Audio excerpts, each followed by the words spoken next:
Hello दोस्तों, बातें हमारी संस्कृति में आपका स्वागत है।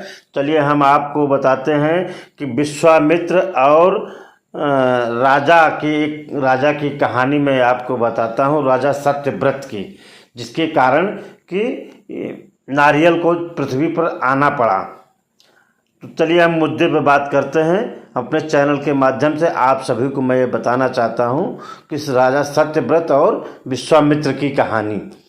तो हमारे हिंदू धर्म में इसका बहुत बड़ा महत्व है। नारियल का शास्त्रों में भी इसे बेहद ही शुभ माना जाता है, इसलिए इसका नाम, नारियल का नाम श्रीफल भी है। लेकिन आपको ये पता होना चाहिए कि ये कहाँ से आया है और धार्मिक कामों में इसको क्यों इतना महत्व दिया जाता है। तो कुछ मान्यताओं के अनुसार नारियल की उत्पत्ति महर्षि विश्वामित्र के द्वारा की गई थी। इसकी कहानी प्राचीन काल में एक राजा सत्यव्रत से जुड़ी हुई है। सत्यव्रत राजा एक बहुत प्रतापी राजा था, जिनका ईश्वर में भरपूर विश्वास था। सब कुछ होने का बाद भी उनकी ये इच्छा थी कि वे किसी भी प्रकार से पृथ्वी लोक से स्वर्ग लोक जा सकें, परंतु वहाँ कैसे जाना है यह सत्यव्रत नहीं जानते थे। एक बार महर्षि विश्वामित्र तपस्या करने के लिए अपने घर से बहुत दूर निकल गए और लंबे समय तक वो वापस नहीं आए, और उनकी अनुपस्थिति से क्षेत्र में सूखा पड़ गया और उनका परिवार भूखा प्यासा भटक रहा था। तब इसकी जानकारी सत्यव्रत को उनके परिवार की सहायता के लिए मिली। जब ये जानकारी सत्यव्रत को हुई तो सत्यव्रत ने उनके परिवार की सहायता की और उनकी देखरेख की जिम्मेदारी भी ले लिया।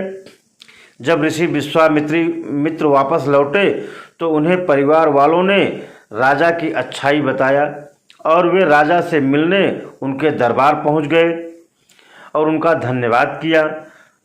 धन्यवाद के रूप में राजा ने ऋषि विश्वामित्र द्वारा उन्हें एक वर देने के लिए निवेदन किया। मतलब राजा ने विश्वामित्र से एक वर मांगा कि आप मुझे कुछ वर दे दीजिए। तो ऋषि ने भी उन्हें आज्ञा दे दिया कि ठीक है राजा, मांगो जो मांगना हो।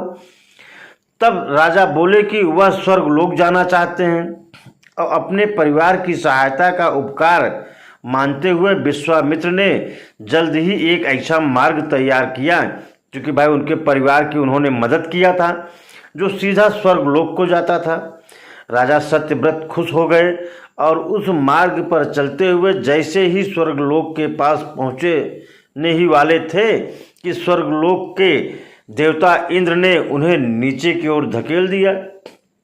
धरती पर गिरते ही राजा ऋषि विश्वामित्र के पास पहुँचे, आगे और सारी घटना के बारे में विश्वामित्र ऋषि को बताए। मतलब विश्वामित्र को जब पता चला तो देवताओं के इस प्रकार के व्यवहार से ऋषि विश्वामित्र भी क्रोधित हो गए, और परंतु स्वर्गलोक के देवताओं से बातचीत करके हल निकाला गया।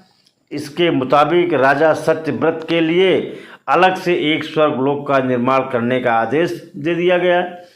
नए स्वर्गलोक के नीचे एक खंभे का निर्माण किया गया।